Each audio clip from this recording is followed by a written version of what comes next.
Hello everyone, दीप classes की online पाठशाला में आप सभी का स्वागत है।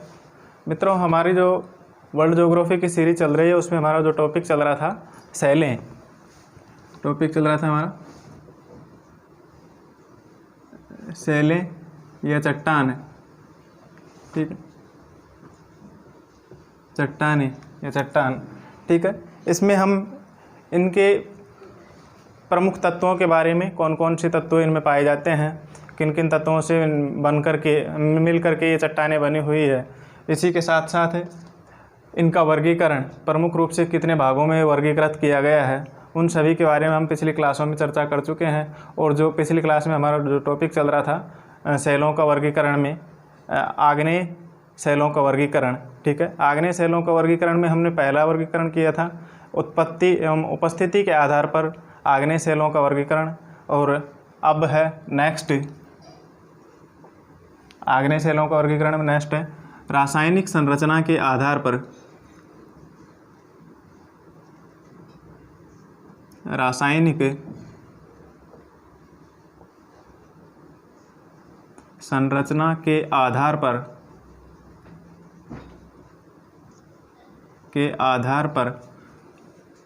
आग्नेय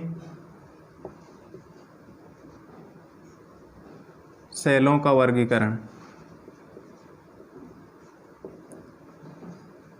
आग्नेय सेलों का वर्गीकरण, ठीक है। इससे पहले हमने उत्पत्ति या उपस्थिति के आधार पर आग्नेय सेलों का वर्गीकरण पढ़ा था, ठीक है। अब है रासायनिक संरचना के आधार पर आग्नेय सेलों का वर्गीकरण, ठीक है।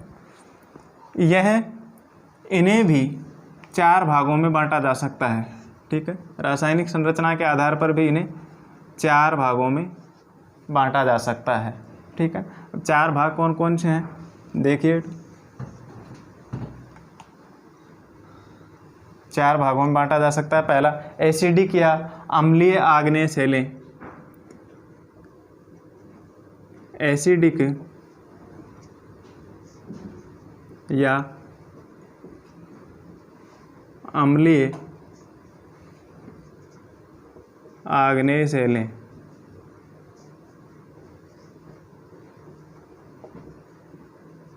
ठीक है। दूसरी है बेसिक या क्षारीय,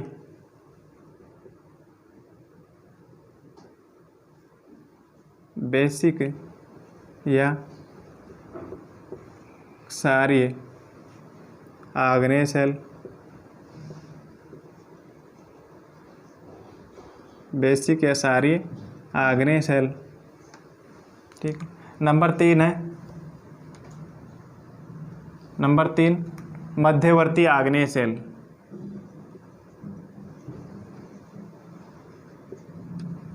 मध्यवर्ती आग्नेय सेल, ठीक है,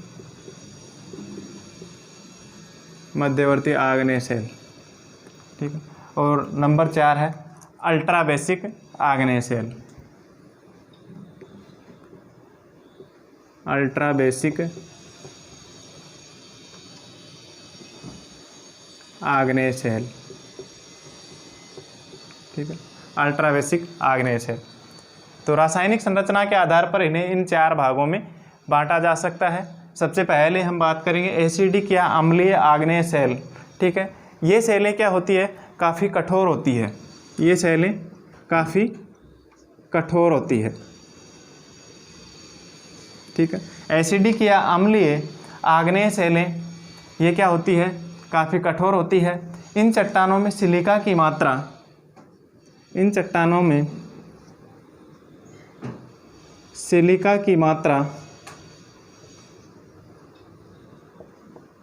लगभग कितनी पाई जाती है, 60 से 65% के बीच में 60 से 85% के लगभग पाई जाती है, ठीक है।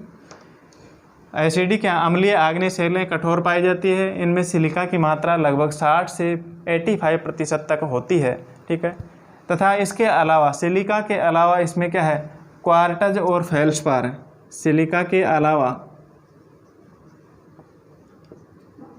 क्वार्टज और फेल्सपार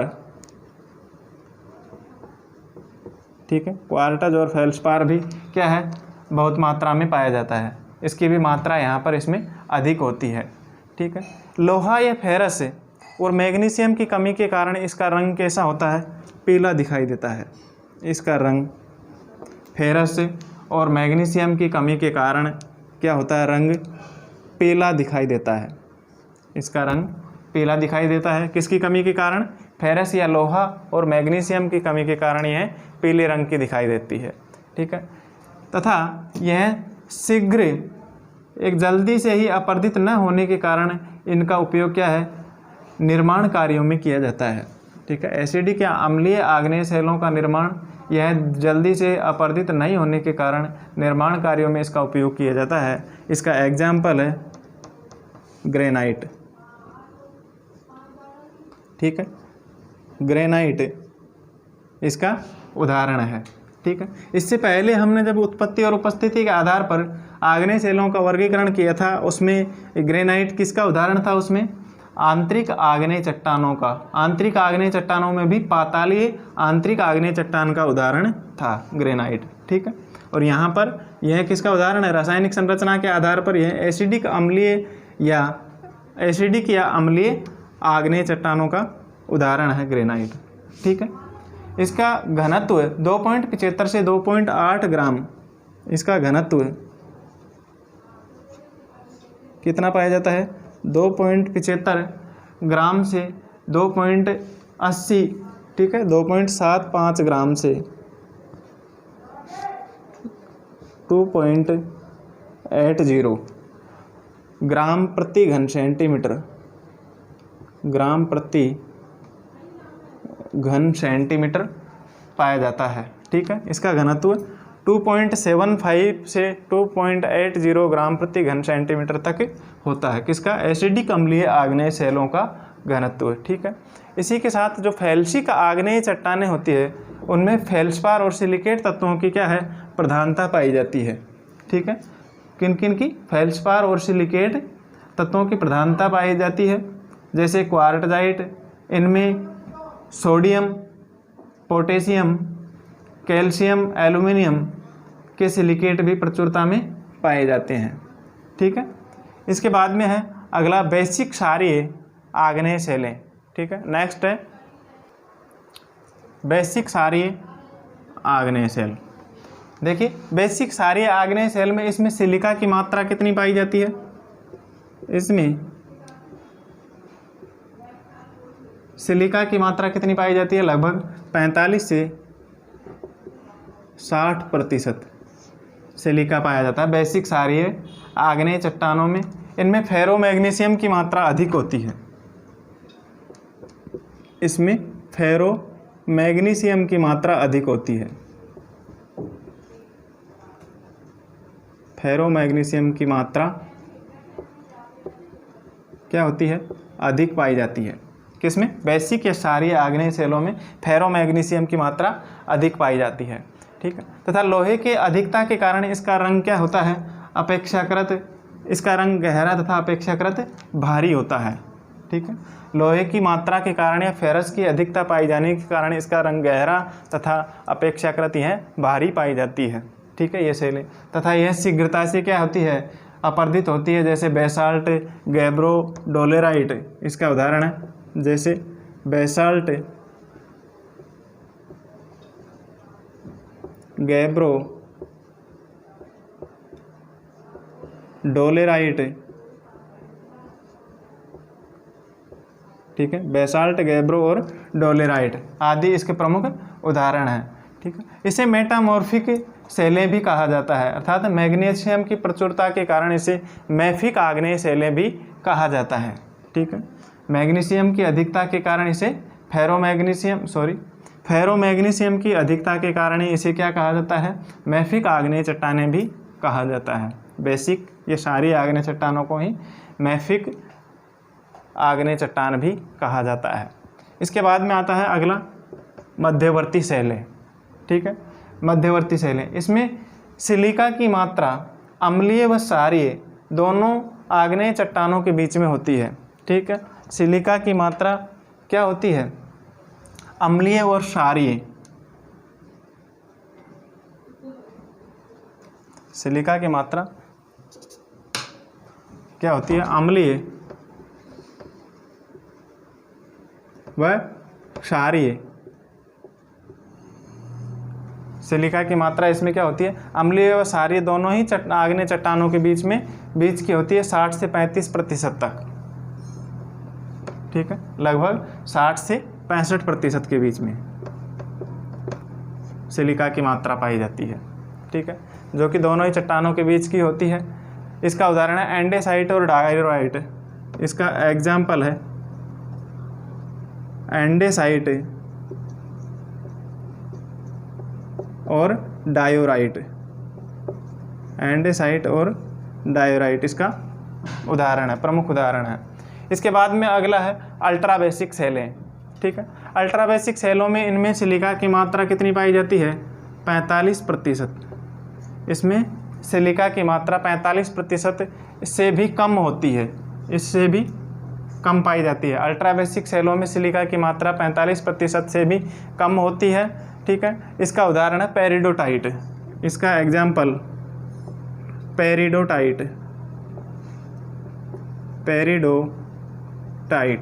ठीक है, इसका उदाहरण है पेरिडोटाइट। एक बार इन सभी का जो सिलिका की मात्रा है वापस देख लेते हैं।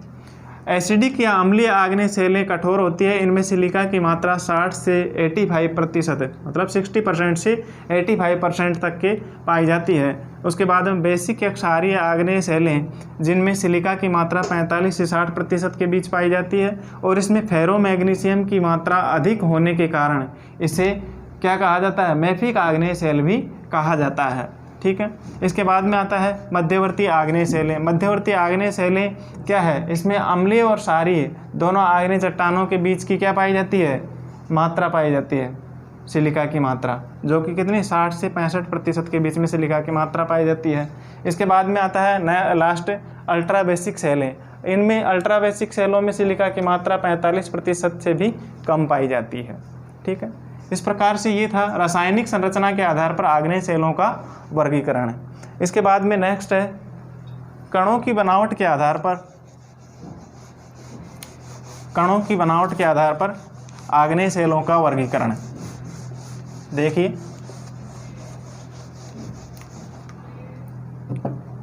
कणों की बनावट के आधार पर, कणों की बनावट के आधार पर, कणों की बनावट के आधार पर आग्नेय सेलों का वर्गीकरण है। ठीक है, देखिए कणों की बनावट के आधार पर आग्नेय सेलों को किस किन भागों में बांटा गया है, उनके प्रमुख उदाहरण कौन कौन से हैं। तो सबसे पहले कणों की बनावट के आधार पर सबसे पहले हैं बहुत बड़े कणों वाली सेल। इसमें सबसे पहले हैं बहुत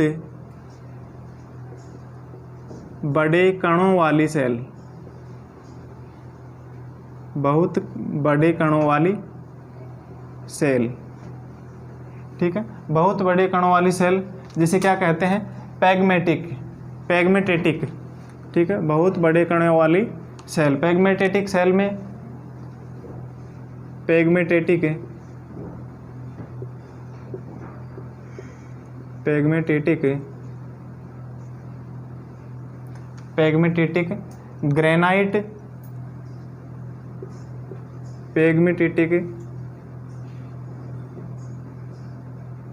ग्रेनाइट, इसका एग्जाम्पल है पैगमेटिटिक ग्रेनाइट, पैगमेटिटिक डायोराइट। ठीक है, पैगमेटिटिक ग्रेनाइट, पैगमेटिटिक डायोराइट, पैगमेटिटिक डायोराइट और पैगमेटिटिक साइनाइट, पैगमेटिटिक साइनाइट। ठीक है, बहुत बड़े कणों वाली सेल अर्थात पैगमेटिटिक, तो पैगमेटिटिक ग्रेनाइट, पैगमेटिटिक डायोराइट, पैगमेटिटिक साइनाइट। ठीक है, इसके बाद में आती है बड़े कणों वाली सेल। दूसरी आती है बड़े कणों वाली सेल। ठीक है, बड़े कणों वाली सेल ये कौन सी है, फेनेरेटिक, ठीक है। फेनेरेटिक में क्या है, फेनेरेटिक granite, फेनेरेटिक granite,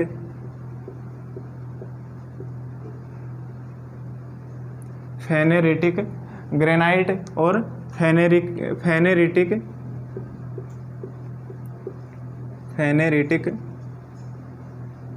diorite, फेनेरेटिक diorite, फेनेरेटिक diorite. इसके बाद में नेक्स्ट आती है बारीक कणों वाली सेल, बारीक कणों वाली सेल। देखिए मित्रों, बारीक कणों वाली सेल ये है एफेनेटिक, एफेनेटिक,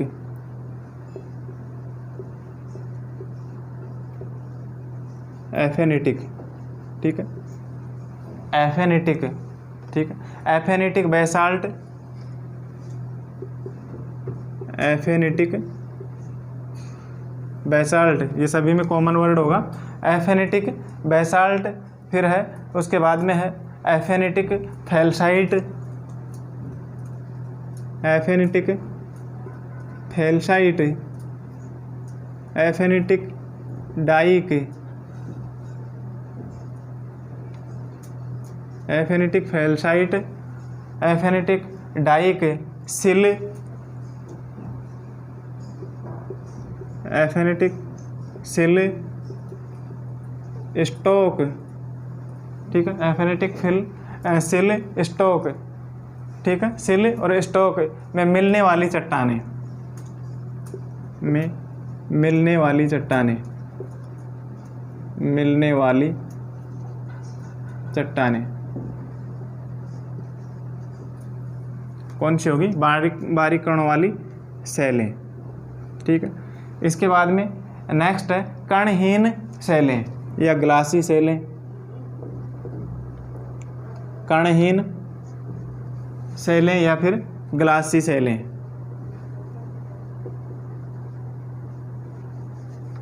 ग्लासी सेल, ठीक है, कणहीन या ग्लासी सेल। इसमें आता है ऑब्सिडियम, ऑब्सिडियम,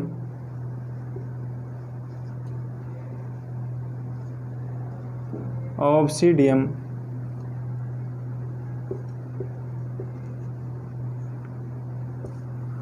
ऑब्सिडियम, पिचस्टोन, पिचस्टोन, प्यूमिक, ऑब्सिडियम, पिचस्टोन, प्यूमिक, ठीक है। इसके बाद में अगला है नेक्स्ट टुकड़ों वाली चट्टानें, ठीक है, टुकड़ों वाली चट्टानें, टुकड़ों वाली चट्टानें। देखिए टुकड़ों वाली चट्टानों में कौन सी है, बम, लेपिली, ब्रेसिया, टफ, बम, लेपिली, ब्रेसिया, टफ, ठीक है। टुकड़ों वाली चट्टानों में बम, लेपिली, ब्रेसिया, टफ, ज्वालामुखी राख आदि टुकड़ों वाली चट्टानें हैं, ठीक है। उसके बाद में है मिश्रित कणों वाली सेलें, मिश्रित कणों वाली सेल। मिश्रित कणों वाली सेलों में कौन कौन से हैं, बड़े तथा महीन कणों वाली चट्टानें साथ साथ पाई जाती है इसमें, बड़े तथा बारीक व महीन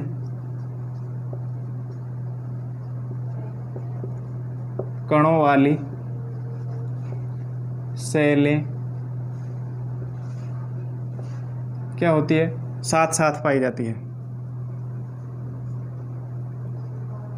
साथ साथ पाई जाती है। बड़े तथा बारीक महीन कणों वाली सेलें मिश्रित कणों वाली सेलों में साथ साथ पाई जाती है।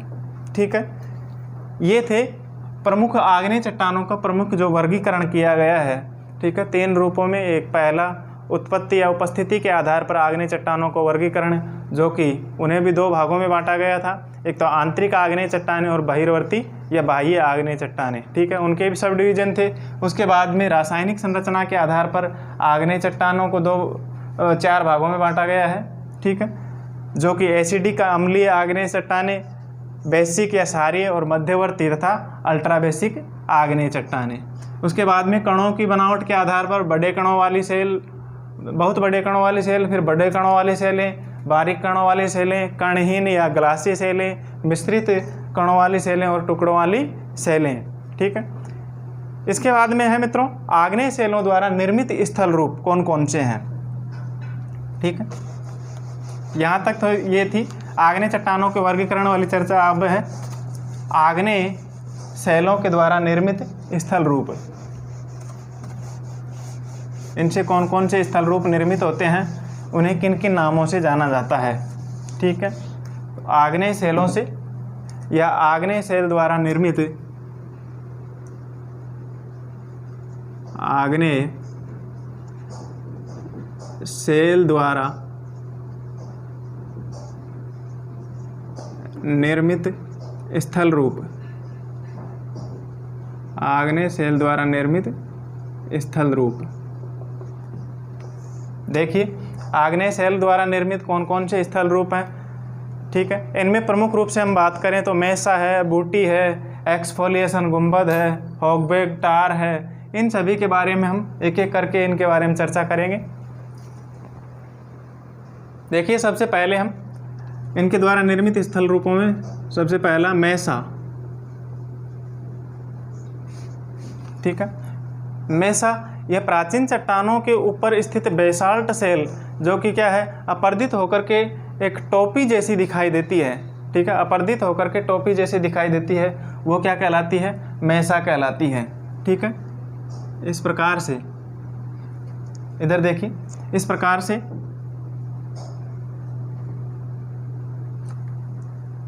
यहाँ पर जो स्थलाकृति बनती है। ठीक है,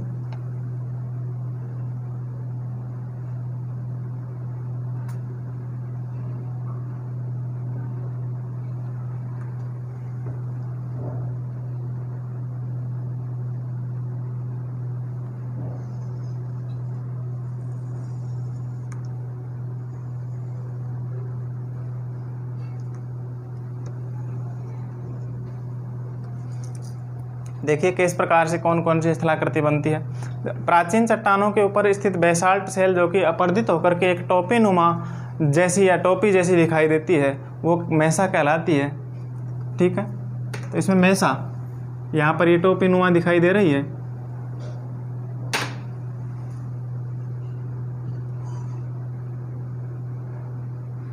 ठीक है, ये क्या है, टोपी नुमा दिखाई दे रही है, ये कहलाती है मेसा। ठीक है, मेसा कहलाती है। ठीक है, यहाँ पे भी ये जमा हुआ है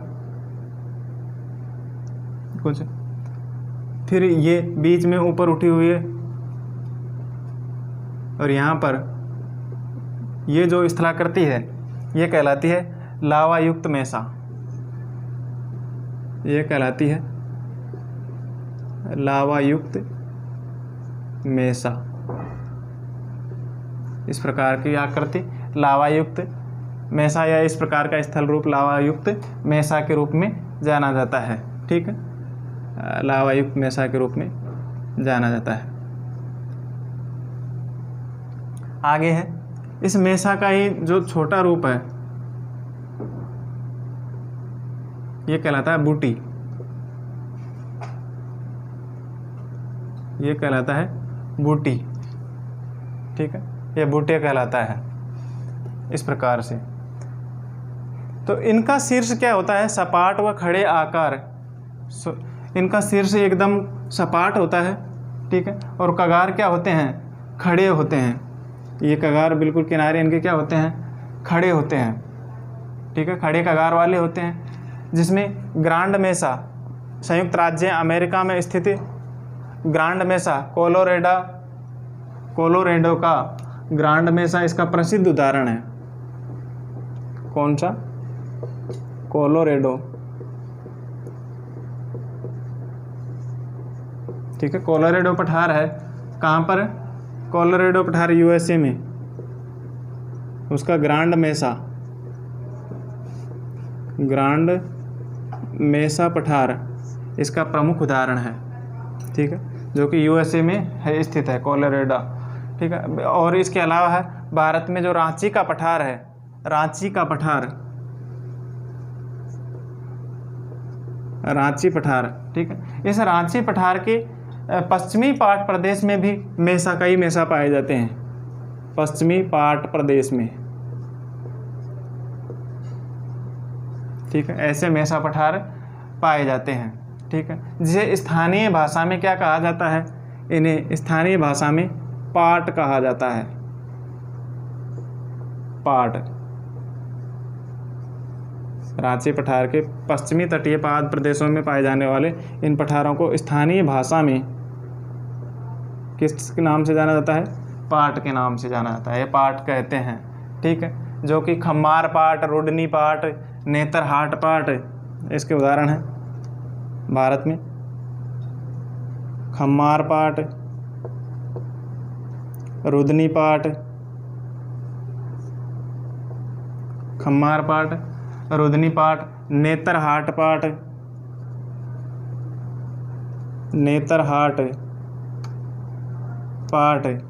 ठीक है, बागड़ू पाट, जमीरा पाट।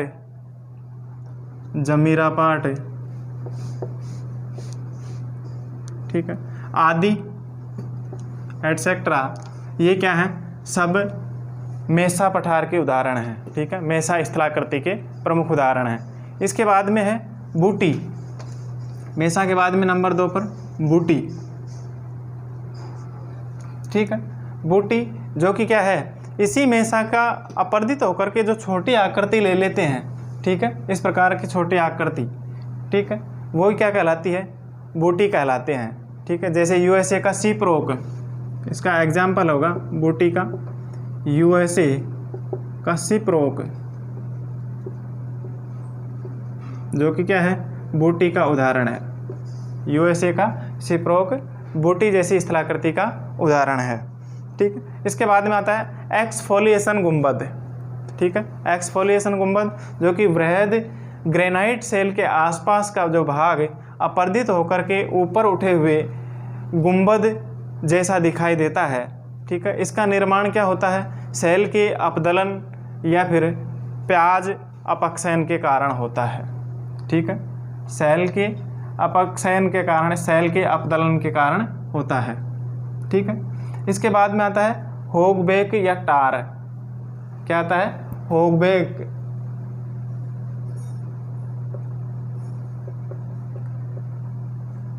होगबेक या फिर टार। ठीक है, होगबेक या टार। जब परतदार चट्टानें कठोर चट्टानों के आसपास अपरदित हो जाती है।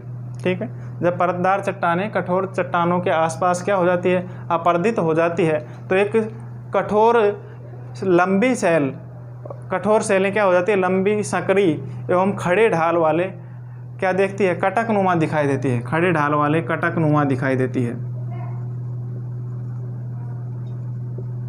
खड़े ढाल वाली कटक नुमा दिखाई देती है, जिन्हें होगबेक या टार कहा जाता है। एक बार वापस रिपीट कर देता हूँ होगबेक या टार को, कि जो परतदार चट्टानें कठोर चट्टानों के आसपास अपरदित हो जाती है, तो कठोर सेलें क्या हो जाती है? एक लंबे सकरे ढाल वाली एवं कटक नुमा दिखाई देने लगती है, जिन्हें होगबेक या टार कहा जाता है। ठीक है,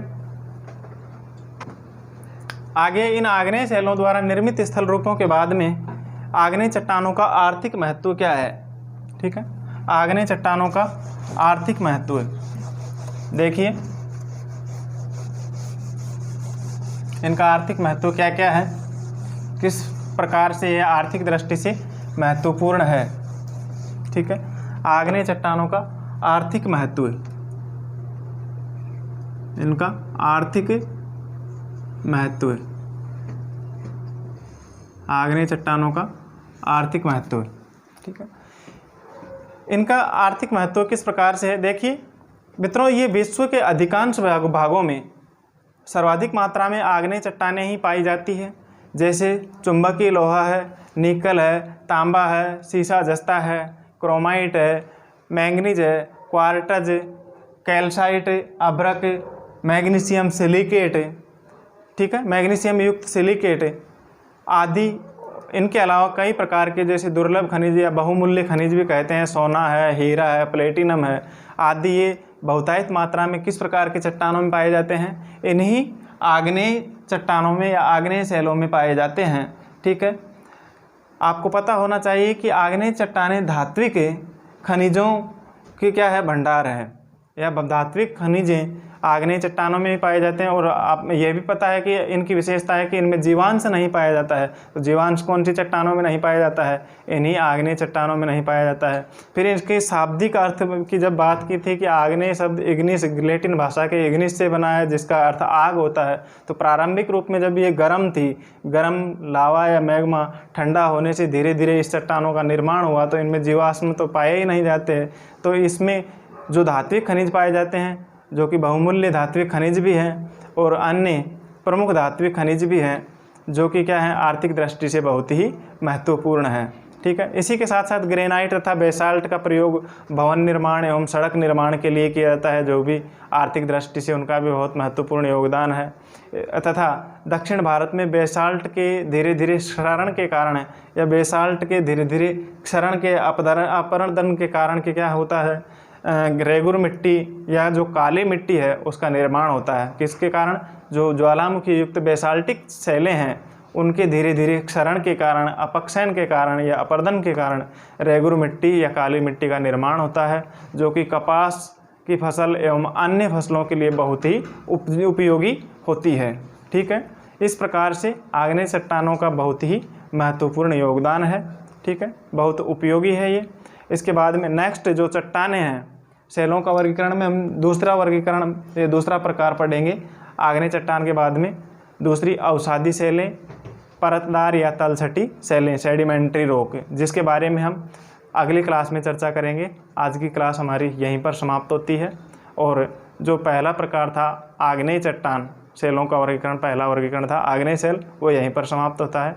नेक्स्ट अवसादी शैल के बारे में अगली क्लास में चर्चा करेंगे। धन्यवाद।